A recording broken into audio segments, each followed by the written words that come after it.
오늘 하나님께서 우리에게 주시는 말씀은 시편 18편 13절에서 18절까지 말씀입니다. 시편 18편 13절에서 18절까지 말씀 제가 봉독해 드리겠습니다.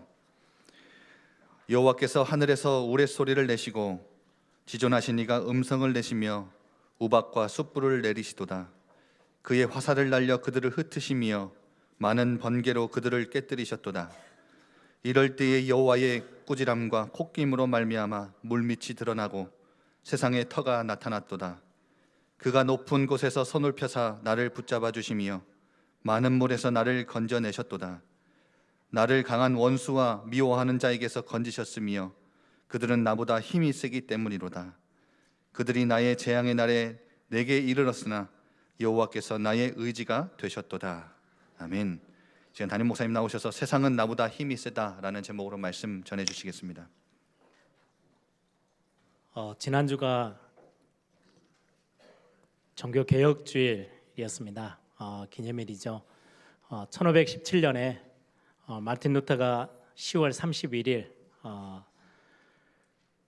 중요하게 종교개혁을 시작했던 날이기도 합니다. 그래서 작년에는 우리가 500주년 그래서 이제 중요하게 또 우리가 한국교회와 전 세계 교회를 두고 많은 기도들을 또 했던 기간들이었고요. 올해는 501년째 되는 기념하는 주간입니다.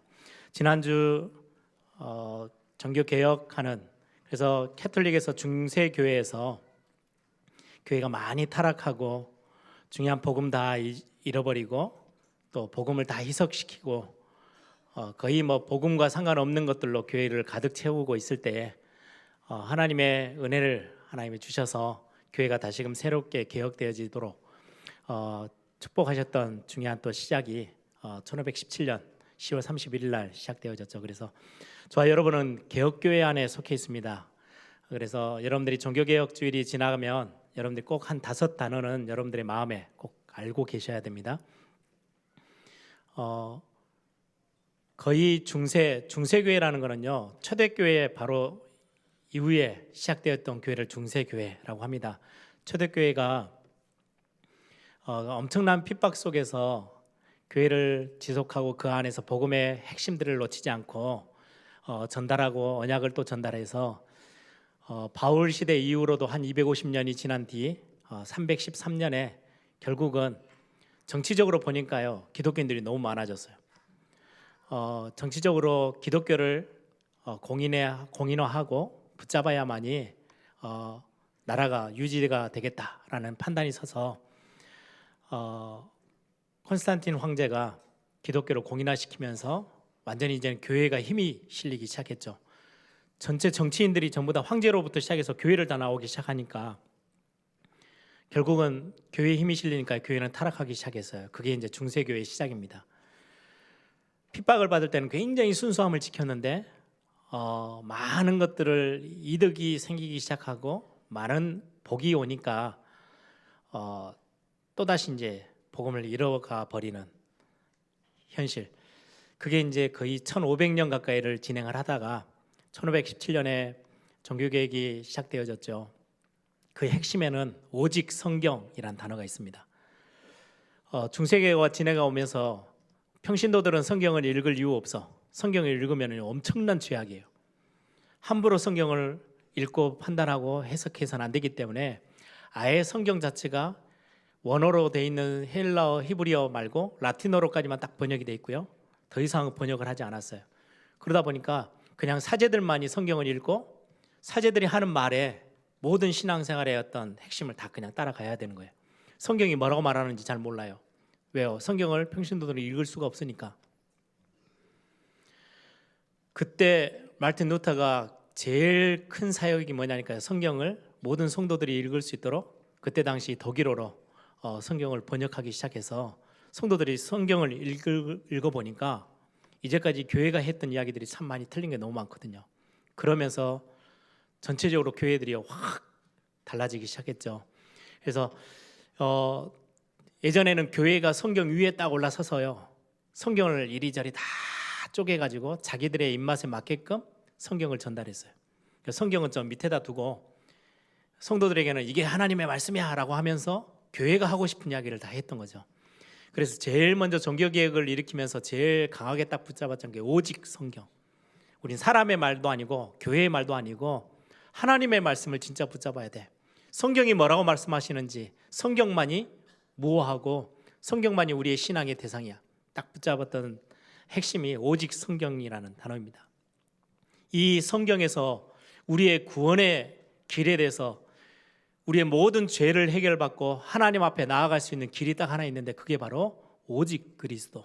그래서 두 번째 단어가 오직 그리스도입니다. 종교개혁하며 개혁교회가 붙잡았던 단어죠.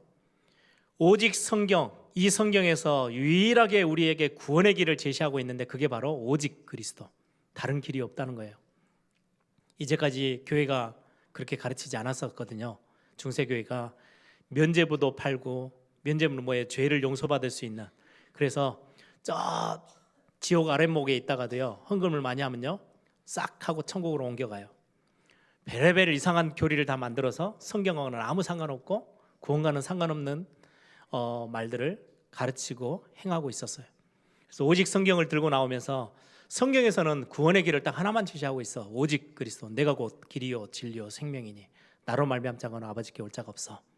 근데 이 그리스도를 나의 구주로 붙잡는 하나님의 그 구원의 길을 내가 덧입는 방법, 오직 은혜.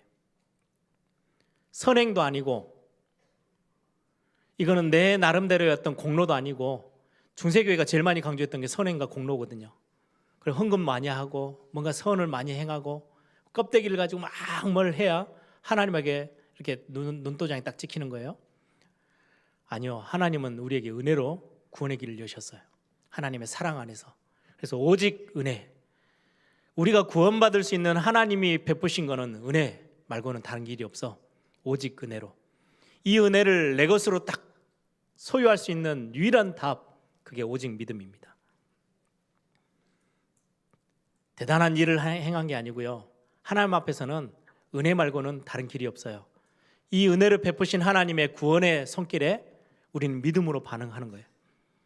하나님이 어마어마한 축복의 길을 다 열어놓으셔서 그때 우리는 아멘 하고요 믿으면 돼요.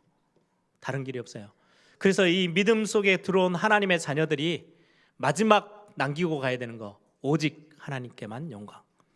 예전에 중세교회가요 어마어마한 교회를 자기 이름을 짓고 다 들여가지고 돈을 투자해서 자기 이름이 걸린 교회당들을요 막 여기저기 지었어요.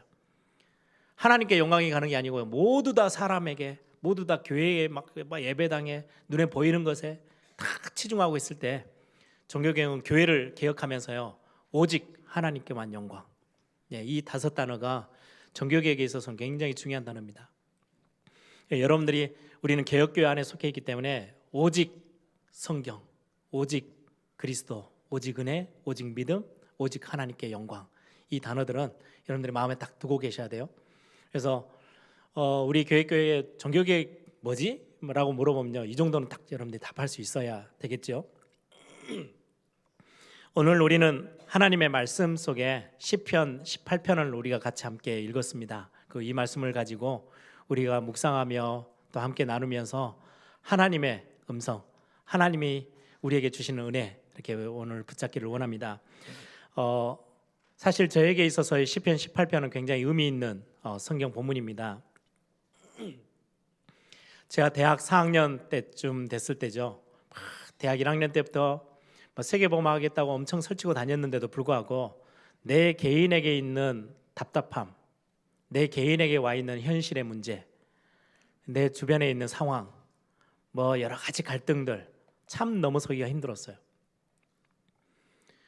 문제가 없을 때는 세계복음화가 하늘 끝까지 올라가다가도 문제만 오면요 덜커덕 저에게 이렇게 계속해서 뭔가 걸림돌이 되는 거예요.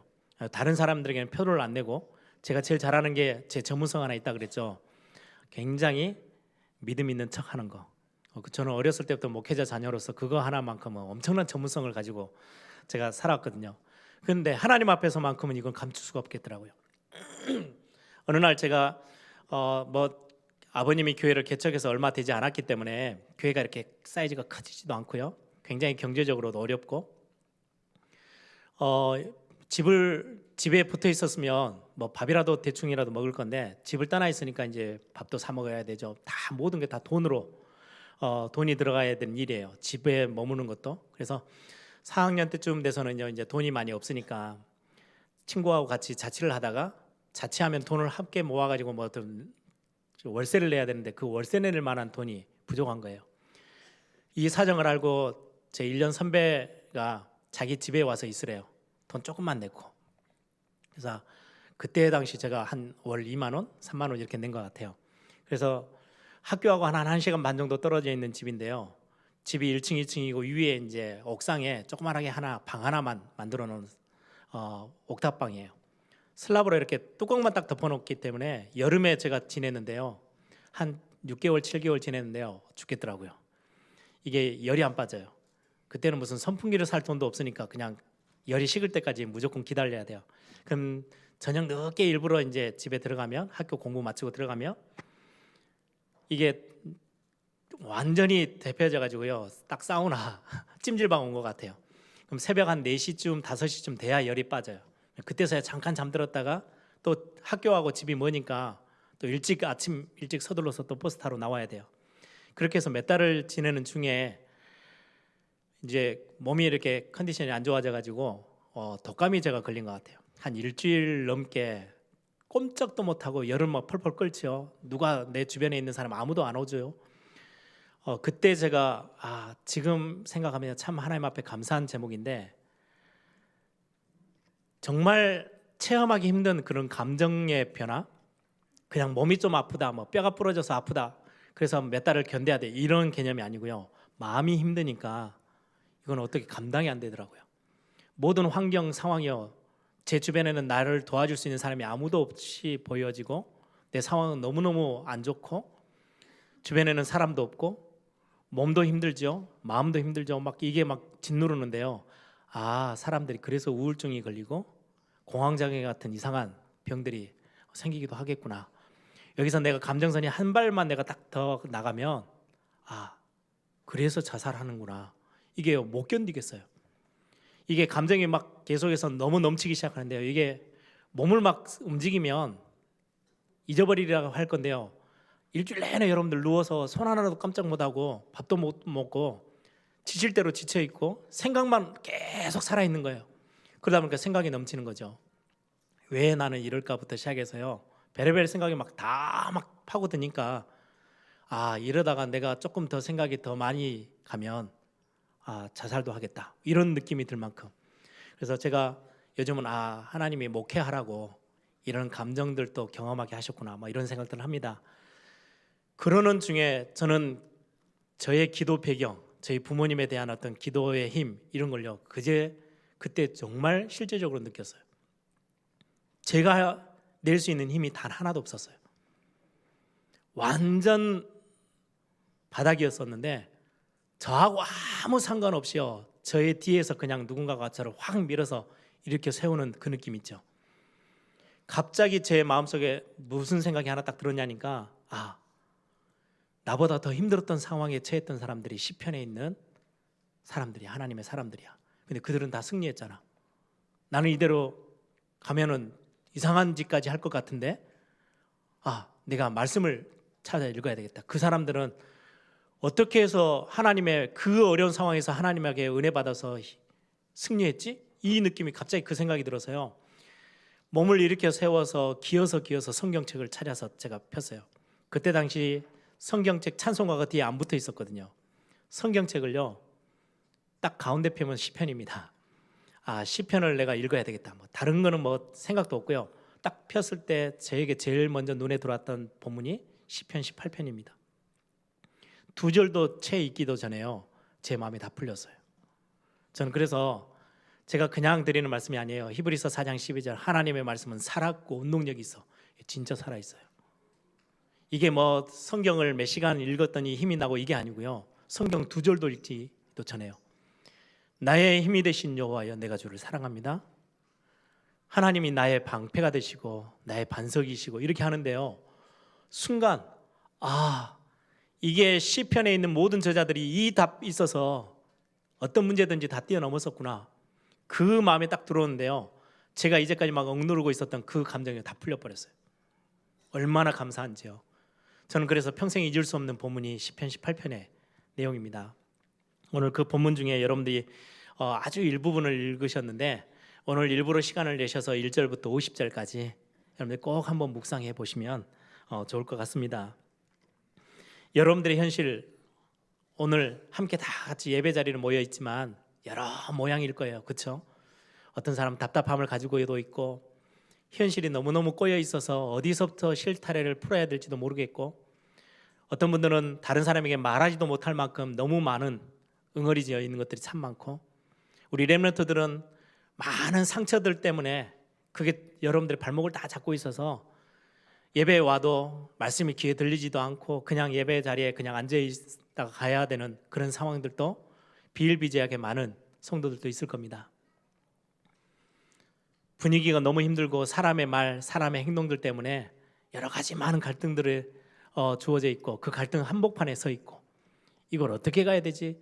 주일날 와서 예배는 하지만 은혜 받을 때는 은혜 받는 거고 돌아서고 나면 내 현실은 그대로 남아있는 그 상황, 나에게 많은 사건, 사고들이 계속해서 막 이러기저기 불거지는데 어떻게 해야 될지. 여러분, 이럴 때 여러분들은 뭘 붙잡습니까? 그걸 해결하기 위해서 어디를 향해서 갑니까? 무엇을 하려고 몸부림치고 계십니까? 오늘 본문을 통해서 저는 참 많은 위로를 받고요. 오늘 시편 18편은 다윗이 썼어요. 그러면 다윗의 인생이 그대로 묻어 있거든요. 오늘 시편 18편을 한번 제일 위에를 봐보세요. 여호와의 종 다윗의 시, 여호와께서 다윗을 그의 모든 원수의 손 그리고 사울의 손에서 구해 주셨을 때 승전가로 불렀던, 그래서 사무엘 하 22장에도요 이 똑같은 내용의 찬양시가 기록되어 있어요. 모든 거에서 승리하고 나서 다윗이 막 기쁘게 하나님 앞에 감사하며 찬양하며 불렀던 시가 이 오늘 본문입니다. 다윗의 인생이 그대로 녹아 내려있는 이 본문인데요, 읽으면서 저는 많은 위로를 받고요, 공감도 했어요. 그렇게 응답의 큰 한복판에 있었던 다윗 역시 우리하고 삶이 틀리지 않았구나. 나는 뭔가 신앙생활하면 뭔가 내가 인도를 못 받아가지고 막 어려움에 와 있는 것처럼 봤는데 인도를 못 받은 게 아니고 우리의 삶의 현장이 원래 그렇구나. 여러분들이 신앙생활을 잘 못해서 문제가 오고 사건이 생기는 게 절대 아닙니다. 그건 굉장한 율법적인 눈입니다. 내가 하나님 앞에서 실수했더니 하나님이 나한테 이렇게도 벌을 주고 있구나. 내가 신앙생활을 좀 더 집중해야 되는데 그렇게 못했더니, 요즘 내가 조금 소홀했더니 하나님이 이렇게 벌을 주시네? 아닙니다. 우리의 삶의 현장이 원래 그렇습니다. 아무리 믿음 생활하고요 대단한 사람이라도 위기가 올 때가 있습니다. 그 어마어마한 기적을 행하던 엘리야, 대선지자잖아요. 예수님이 변화산에 올라갔을 때 엘리야가 있었어요. 그렇죠? 그런데 그가 어느 날 하나님 앞에요, 나 좀 죽여주세요. 이제 좀 데려가 주실래요? 너무 힘들어요. 심각한 우울증 증상처럼 경험했던 사람이 엘리야입니다. 하늘에서 불을 내리게 했던 사람 아닙니까? 그게 인생입니다. 믿음이 갑자기 조금 내가 약해졌더니 하나님이 벌을 주시는 거 절대 그런 개념 아니에요. 그래서 성경은요, 이스라엘 백성들이 출애굽해서 광야에 나와서 40년 동안 광야 생활했던 그 삶을 광야 교회라고 칭해요. 그게 무슨 말이에요? 우리의 신앙생활하고 똑같대요. 이리 가면은 문제투성이, 저리 가도 문제투성이, 눈에 앞에 보이는 게요 막 답답함이 가득 차 있는 현실, 그게 우리의 신앙생활의 실제 우리의 삶의 모습일 수 있습니다. 시편은 천국에 대한 이야기를 기록한 게 아니고요, 삶의 현실을 그대로 적어놨어요. 그래서 저는 참 많이 동질감을 느끼고요, 안심이 됐어요.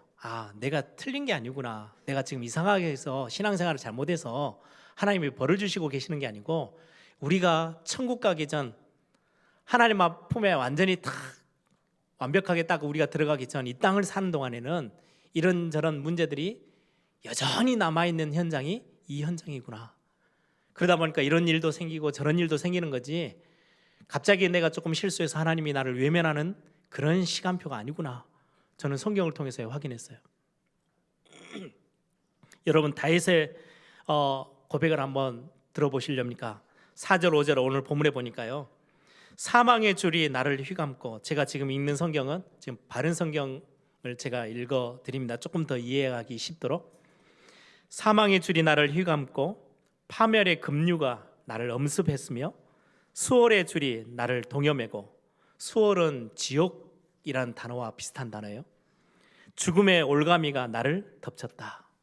굉장히 삶의 위험한 위기의 순간, 죽음의 순간을 이야기를 하죠. 그래서 다윗이 썼던 단어들을 보면요, 감사하다, 찬양합니다, 뭐 하나님 앞에 예배합니다, 막 이런 단어도 많이 썼지만, 또 굉장히 많이 시편에 다윗이 썼던 기록했던 단어들을 보면요, 고난, 환난, 죽음, 수월, 위기, 원수, 대적, 웅덩이는요, 그냥 이게 구멍이 좀 패여져서 빠졌다 이게 아니고요, 일부러 다윗을 빠뜨리려고 일부러 사람들이 파놓은 구덩이에요. 웅덩이, 재앙, 올무, 일부러 잡아서 죽이려고 딱 덫을 쳐놓는 거, 이런 단어들이 다윗의 고백 안에 얼마나 많은지 몰라요. 우리 인생이 그러하죠. 여러 가지 저기에 우리가 어렵고 우리가 힘들어 할 수 있을 만한 환경들이 얼마나 많은지요. 그래서 감정적인 표현들도 다윗이 참 많이 기록했어요. 두렵다, 떨린다, 고통스럽다, 불안하다.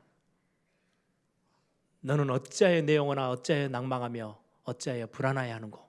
예, 많은 하나님의 사람들이 느꼈던 감정들입니다. 슬프다, 아프다, 여러 가지 단어들을 썼어요. 이걸 보면서요, 저는 이게 성경이 저 멀리 있는 나하고는 동떨어져 있는 삶의 어떤 위로만 받으라고 있는 책이 아니고요, 실제 우리의 삶을 그대로 녹여놓은 성경이 특히 시편입니다. 그러면서 다윗이 오늘 고백하기를 17절에요. 내가 하나님 앞에 많은 은혜를 구했어. 왜? 오늘 제가 지금 가지고 있는 바른 성경에는요, 17절에 그렇게 기록해요. 그분께서 나를 강한 내 원수와 나를 미워하는 자들에게서 구해 주셨으니. 왜 나를 구해 주셔요? 그들이 나보다 힘이 세기 때문입니다. 오늘 제목이죠. 세상은, 여러분들의 주변에 있는 많은 환경과 상황은 나보다 훨씬 힘이 셉니다. 그래서 우리는 하나님의 은혜를 구하는 겁니다. 내가 힘이 대단해서 신앙생활을 내 힘으로, 내 능력으로 내가 뭔가를 경험했던 걸로 이리저리 피해 다니면서 이 세상을 살아갈 수 있는 능력이 없어요. 그것보다 훨씬 세상은 나보다 힘이 더 세요. 그래서 반드시 우리는 하나님의 은혜가 필요해요. 창세기 3장은 이런 현실들이 다가올 때, 아니야, 내가 할 수 있어, 하나님의 은혜 같은 거, 그런 거는 필요 없어, 내가 하나님처럼 이걸 다 컨트롤할 수 있을 것 같아, 내가 조절할 수 있어, 이게요 완전히 망하는 법입니다. 창세기 3장 때문에 이 세상에 어마어마한 문제가 찾아왔잖아요. 그래 놓고는 눈에 보이는 게 전부 다 자기 힘인 것처럼 막 소유해요. 높이 올라가면 성공인 것처럼 막 올라가요. 그게 창세기 6장이고 창세기 11장 바벨탑 사건입니다. 결국 그게 망하는 건데요. 오늘 시편 18편 27절에도 보면 가난한 백성은 구원하시고요, 교만한 눈은 낮추신대요. 성경에서 교만은 뭔지 아십니까? 내 힘을 의지하는 걸 보고 교만이라 그래요. 가난해서 어디도 의지할 데가 없어서 하나님을 바라보는 거, 그걸 보고 최고의 하나님께 축복을 받는 사람의 모습이에요. 가난한 자는 하나님이 구원하신대요. 이건 단순히 경제 가난을 말하는 게 아니에요. 저는 예전에 착각했었어요. 세상이 너무 힘있고요, 나보다 훨씬 힘이 세요. 우리의 삶의 모습에서 내 주변에 있는 강한 자들, 성공한 자들, 많이 가지고 있는 사람들, 많은 환경, 우리의 현실, 여러 가지 문제, 이게 우리에게 얼마나 강하게 다가오는지요. 우리는 힘이 없어요. 크고 강하고 힘이 있어요, 세상은, 우리 주변의 것들은. 그래서 우리는 하나님의 은혜를 구하는데요, 저는 예전에 저희 아버지가 목회하시면서 여러 가지 교회 안에 막 이런저런 갈등부터 시작해서 문제가 참 많잖아요. 저는 그거를 보고 자란 게 참 감사해요. 왜요? 지금도 여전히 교회 안에는 그런 문제들이 많거든요.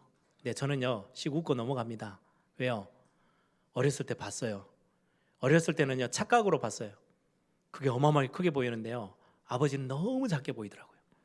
거기에 아버지가 카리스마 있게 문제가 탁 터지고 뭐 문제를 일으켜서 막 뭔가 막 교회를 막 난장판을 만드는 사람들이 있으면 딱 불러다 놓고 뭐라 하고 야단치고 막 이러시면 되는데요, 아니요, 그 사람들이 싹 잘못한 거를요, 자기들이 잘못해놓고 아버지에게 다 둘러덮어 씌우는 거예요. 그래놓고 막 교회에서 얼마나 손가락질 하는지요. 그러면 그거를 다 욕을 먹어가면서 제 모습에는요, 도망가듯이 피해가듯이 강대상 뒤로 가시는 모습을 너무 많이 봤어요. 저는 그때마다 하나님의 은혜를 구하고 하나님을 의지하는 그 모습이요, 정말 안 돼 보였어요. 세상 말로 없어 보였어요. 힘없어 보이고요, 능력 없어 보이고요, 너무 연약하고 나약한 모습처럼 보였어요. 왜 우리 아버지는 저렇게밖에 못 하시지? 아니면 아니라고 큰 소리 치셔야 되는데? 이게 저에게요, 청소년 때 저에게 참 마음에 안 좋았던 생각이었어요. 여러분들 그럴 수 있어요. 하나님 앞에 은혜를 구하는 거 너무 없어 보이는 것처럼 보이십니까? 그게 살아나는 방법입니다. 하나님 교만한 자는요, 꺾으시요. 그런데 가난한 자는 하나님이 구원하신대요. 과와 같은 자를 절대로 하나님은 혼자 내버려 두시지 아니하신다고 하나님은 약속하셨어요. 여러분, 다윗의 삶이 그러했거든요. 다윗이 어느 정도로 위기를 많이 당했냐? 왜 다윗이 이렇게까지 표현할 수밖에 없었냐? 다윗이 아까도 읽었던 것처럼 파멜의 급류가 나를 엄습해 옵니다. 죽음의 올가미가 나를 덮쳤습니다. 라고 표현하는 이유, 사울이라는 왕이 되자마자 군대를 일으켜서 옆에 있는 나라 적들을 싸우려고, 블레셋과 싸우려고 준비하는 게 아니고요, 사울을 죽이려고요. 딱 하나 이유예요. 사람들이 노래를 지었어요. 골리앗을 꺾고 나서 이야, 다윗은 만만이고 사울은 천천이래요. 이 말에 자존심이 상해가지고요, 다윗을 죽이려고 온 천지를 다니는데 혼자 다니는 건 아니에요. 군대 3천을 일으켰어요. 여러분들 3천 명이면 어마어마한 숫자예요. 군인 3천 명을 일으켜서 온 천지를 내보내가지고요, 다윗을 잡아 죽이려고 쫓아다녔어요. 그냥 단순히 술래잡기 하고 숨바꼭질 하는 게 아닙니다. 전에도 말씀드렸죠. 사울왕이 얼마나 귀신에게, 악령에게 사로잡혀서 어떤 짓을 했는지. 창을 던지는 건 기본이고요. 한 번은 다윗이 숨다 못해서요, 밥을 먹을 수가 없잖아요. 배가 너무너무 고프니까 어디 조그마한 마을에 들어가서 제사장의 집에 들어가서요, 빵 2개를 얻어 먹었어요. 물하고. 그거를 지나가던 사울의 신하가 봤네요. 사울왕에게 신고합니다. 저 마을에서 제사장이 다윗을 숨겨줬다고. 그 말을 듣고요, 화가 나가지고 그 말로 당장 쳐들어 내려갑니다, 사울왕이.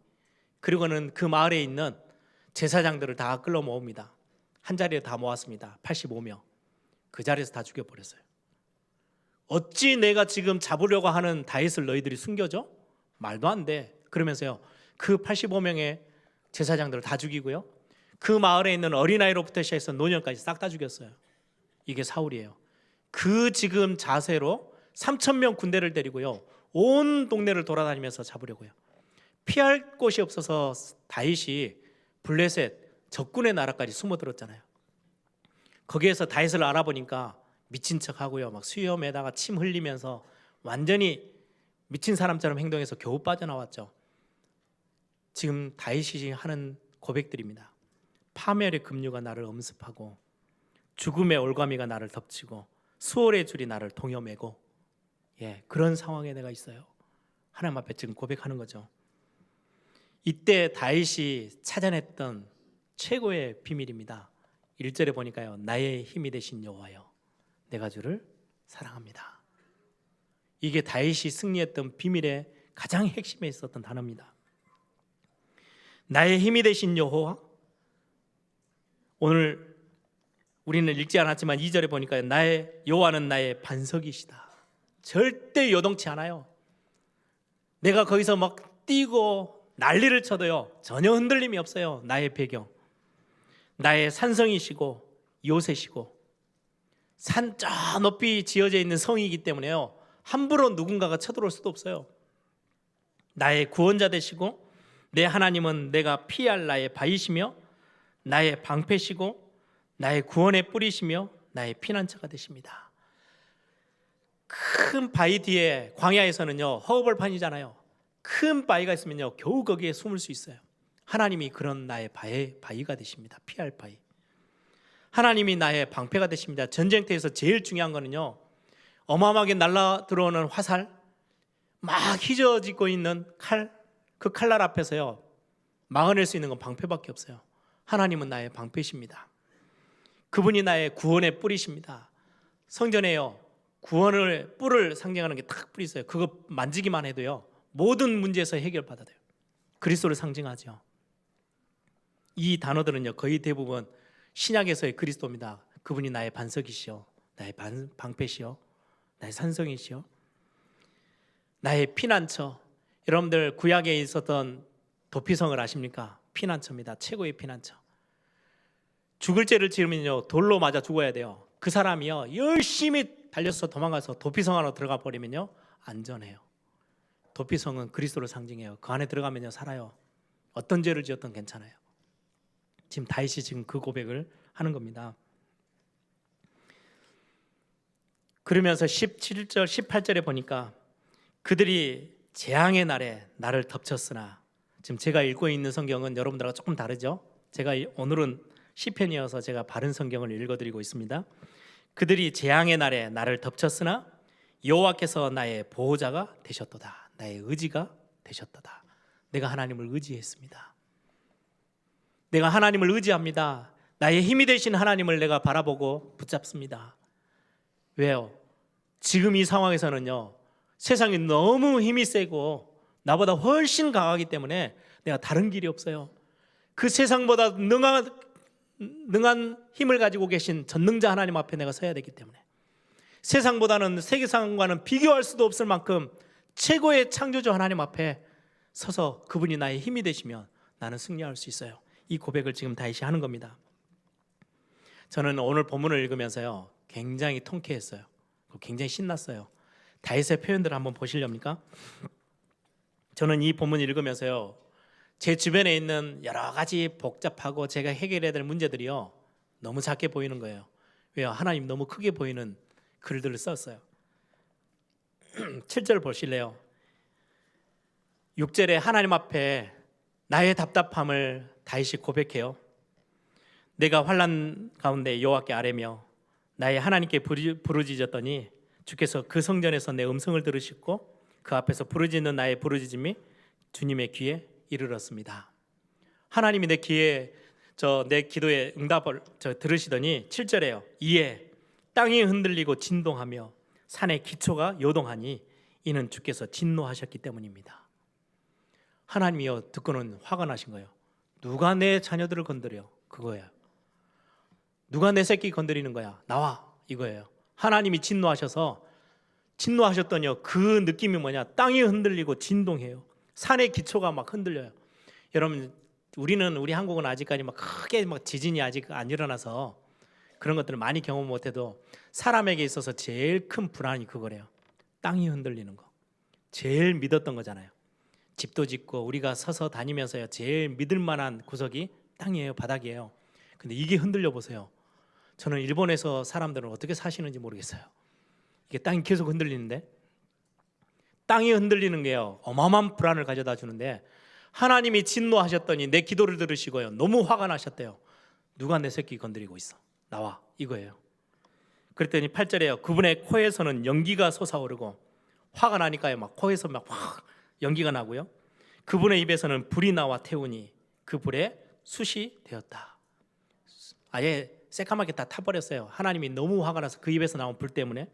9절에요 그분께서 또 하늘을 가르시고 내려오시니 그 발 아래는 짙은 구름이 깔렸다. 여러분, 영화에서 나오는 엄청난 슈퍼맨 같은 훨씬 뛰어난 글을요 지금 다윗이 적고 있어요. 대단한 표현력이죠. 그분께서 10절에 그룹을 타고 날아오시니 바람 날개를 타고 오셨다. 그분께서 흑암으로 자기의 은신처를 삼으시고 둘러선 비구름과 짙은 먹구름으로 장막을 삼으셨다. 12절에 그분 앞에 광채로서 먹구름을 통해 우박과 벼락이 내린다. 오늘 읽었던 본문이죠. 여호와께서 하늘에서 천둥을 치시고 지극히 높으신 분께서 소리를 내시며 우박과 벼락을 쏟으신다. 누구에게 말입니까? 나보다 훨씬 더 강한 세상과 내 주변에 있는 대적들, 원수들, 여러분들의 환경들, 여러분들의 상황 앞에 하나님이 하나님됨을 지금 나타내시는 거예요. 14절에요. 그분께서 화살을 쏘아 그들을 흩으시고 번개를 쳐서 그들을 혼란에 빠뜨리셨다. 15절에 여호와여 주님의 꾸지람과 콧김으로 물의 바닥이 드러나고 땅의 기초가 드러났습니다. 저는 이 15절을 읽으면서 얼마나 통쾌하던지요. 하나님이 꾸짖고 콧바람을 한번 펑 냈더니요, 바다의 밑이 다 드러나 버렸대요. 그 깊은 심해 바다에 바다 물이 다 날아가 버려가지고요, 바닥이 다 드러났어요. 땅의 기초가 다 드러났대요. 이게 하나님의 능력이라고. 지금 다윗은 그렇게도 자기를 죽이려고 달려드는 어마어마한 위기 속에서 그가요 웃으면서, 딱 이 느낌이에요. 어릴 때 조그마한 아이들이 막 누가 괴롭히면요, 갑자기 자기 삼촌, 자기 등치 큰 형들을 불러와요. 딱 오면요, 그 괴롭히던 나쁜 사람들 막 도망가죠. 뭐 등치 큰 것만으로도 꼼짝 못 하는데요, 그 정도가 아니에요. 하나님이 야, 내 힘이 되시고 내 배경 되는 분이 지금 이런 분이야. 너희들 그 하나님이 콧바람만 쐬도 바다에 물이 다 날아가 가지고 바닥이 드러날 정도야. 너희들이 어떻게 나를 건드리려고. 지금 다윗이 지금 고백하는 고백들입니다. 그분께서 나를 강한 원수, 나를 미워하는 자에서 하나님이 나를 구원해 주시는데, 왜? 그들이 나보다 힘이 더 세기 때문에. 그래서 하나님이 나에게 찾아오셨어. 내가 내 힘으로는 세상을 이길 수 없지만 세상이 너무나도 강하고 내 주변에 있는 환경, 문제, 어려움들이 나에게 막 다가올 때는요, 여러분들이 견디지 못할 만큼 강합니다. 실제로 강합니다. 그런데 두려워하지 마세요. 하나님 그보다 훨씬 더 세세요. 단순히 그냥 하나님이 한번 싸워볼래? 이게 그냥 막 치고받고 싸움이 아니에요. 하나님은 화가 나서 콧바람을 씩씩거리면서 콧바람을 피웠는데요, 바다에 물이 다 날아가 버려요. 바닥이 드러날 만큼. 아무도 건드리지 못해요. 그렇게 해서 나를 구하시는 하나님. 그래서 16절에 그분께서 높은 곳에서 손을 내밀어 나를 붙잡으시고 큰 물에서 나를 건져내셨습니다. 하나님이 나를 손을 다 붙잡으셨대요. 아무도 나를 건드리지 못하도록. 이스라엘 백성들은 이 손을 많이 뿌리쳤거든요. 위험이 오고 재앙이 찾아오고 환란이 오고 위기가 다가오는데도 불구하고요, 하나님을 바라보질 않아요. 그래서 하나님이 표현이 그래요. 구약에, 야, 내 팔이 짧으니? 내가 너를 손이 안 닿을 것 같아서 너희들이 나에게 의지하지 않고 있니? 여러분 어떠하세요?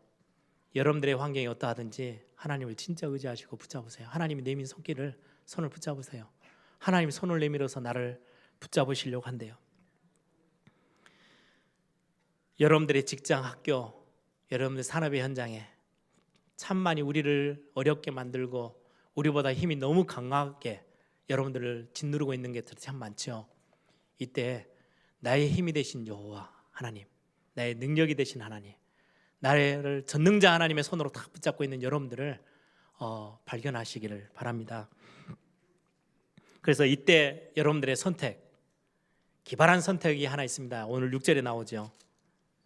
내가 환난 가운데 여호와께 아뢰며 나의 하나님께 부르짖었더니 주께서 그 성전에서 내 음성을 들으셨고 그 앞에서 부르짖는 나의 부르짖음이 주님의 귀에 이르렀습니다.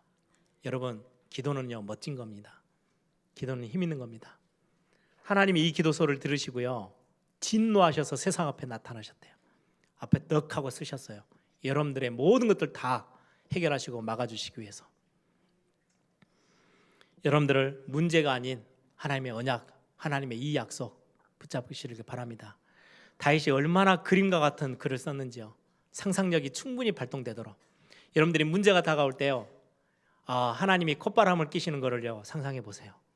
여러분들 앞에 딱 버티고 쓰셔서 여러분들에게 다가오고 있는 수많은 힘있게 막 여러분들 공격에 오려고 하는 것들, 혹시 여러분들의 감정이 여러분들에게 막 이상한 힘으로 밀어와서 여러분들을 어렵게 만들려고 합니까? 그 앞에 하나님이 딱 버텨 서 계십니다. 내 새끼는 건드리지 마. 예. 아무리 건드려도 그건 쓸데없는 짓일 뿐입니다. 하나님 앞에서의 싸움이 되지를 않아요. 딱 이 기도의 느낌이 저는 그 느낌이에요. 조그마한 아이가 막 누가 괴롭히면요, 나 엄마 아빠한테 가서 이럴 거야. 예, 가서 이러시면 돼요. 하나님이요 막 화가 나서요 뛰어나오세요. 그 땅을 뒤 흔들어 버리신대요. 꼼짝 못하도록. 그러면서 마지막 결론 50절입니다. 여러분들 오늘 18장에 보니까요 우리에게 힘주시는 하나님의 내용들이 자주 나옵니다. 28절에 보니까 참으로 주께서 내 등불을 밝히시니 이와 내 하나님께서 어둠을 밝혀 주실 것이다. 내 앞에 깜깜하게 답답했던 거를요 등불을 딱 가져다 줘서요 밝게 다 보게 하시겠대요. 29절에는요 참으로 주님을 의지하고 내가 무리를 쳐서 부수고 내 하나님을 의지하고 내가 담을 뛰어넘을 것입니다. 가로막혀 있는 담이 아무리 높아도요 그걸 벌쩍하고 뛰어넘을 수 있어요. 여러분들이 뭐가 여러분들을 딱 가로막고 계십니까? 뭐가 여러분들을 힘들게 하고 있습니까? 넘어설 수 있어요. 32절에 보니까 하나님께서 나에게 능력으로 띠를 둘러주시고 내 길을 완전하게 하십니다. 예, 전혀 여러분들의 길이 틀리지 않도록 지키신대요. 33절 내 발을 암사슴의 발같이 만드시고 나를 높은 곳에 세워주십니다. 지난번에 영상 같이 잠깐 보셨죠? 사슴 뛰는 거 보셨죠? 하나님이 나의 힘이 되시면요 그 점프력을 가지고요 뭐든지 다 여러분들이요 돌아다닐 수 있어요. 암사슴 발같게 하신대요. 36절에 보니까 주께서 나의 발걸음을 넓게 하시며 나의 발이 실족하지 않게 하셨습니다. 미끄러지지도 않도록 딱 지키셨대요. 42절은요 내가 그들을 바람 앞에 먼지처럼 갈아서 길가에 진흙처럼 쏟아버렸습니다. 여러분들 이번 한 주 여러분들에게 문제 먼지처럼 다 뿌려버리시기 바랍니다. 거기에 매여서 끌려다니지 마세요. 그러면서 50절에요 여호와께서 자기 왕에게 큰 구원을 베푸시며 그분의 기름 부음 받은 자에게 인애를 베푸시니 다윗과 그의 후손에게 영원히 베푸십니다. 제가 오늘 본문을 50절로 할까 13절에서 18절로 할까 콧김으로 할까 이걸로 할까 막 고민하다가 저는 콧김이 느낌이 더 좋아서 13절부터를 택했는데요 50절이 핵심 내용입니다. 기름 부음 받은 자. 다윗이 왕으로 기름 부음 받았는데요 이게 진짜 의미는 메시아 그리스도를 상징해요. 기름 부음 받은 자, 왕, 선지자, 제사장, 이 그리스도 앞에 서는 자, 그리스도 안에 들어간 자, 영원토록 그 후대와 후대까지 그리스도의 허리 안에 딱 꽂혀져 있는 사람들 영원히 하나님이여 이 축복 속에 딱 끌고 나가신대요. 이게 구원받은 자의 축복입니다. 구원받은 자의 특권 기도하는 거예요. 우리 엄마 아빠한테 이럴 거야? 예, 그럼 다 끝나요. 내가 애를 쓸 이유도 없어요. 기름 부음 받은 자를 하나님이 지키시고 그에게 인애를 베푸시고 구원을 베푸시고 끝까지 지키시겠대요. 그리스도 안에 들어와 있는 저와 여러분을 절대로 하나님은 포기하지 아니하시고 끝까지 지키시는 그 하나님, 그게 여러분의 하나님이시고요 여러분의 아버지십니다. 그 저의 아버지예요. 여러분들 이번 한 주도 이 비밀 가지고 문제를 붙잡지 마시고 문제에 끌려가지 마시고 언약을 붙잡고 말씀을 붙잡고 새 힘을 얻는 큰 응답의 시간들이 되기를 바랍니다. 함께 기도하겠습니다. 우리의 언약의 여정이 이러합니다. 렘넌트 전이 맞습니다. 이 축복 속에 있는 걸 보고 언약의 사람이라고 합니다. 하나님, 우리 모든 하나님의 백성들에게 오늘 특히 예배하는 우리 주의 날에 하나님께 예배하는 하나님의 자녀들에게 하나님 이 축복이 체험되어지고 발견되어지도록 하나님 새 은혜를 허락하여 주옵소서. 함께 기도합니다. 좋으신 아버지 하나님 감사합니다.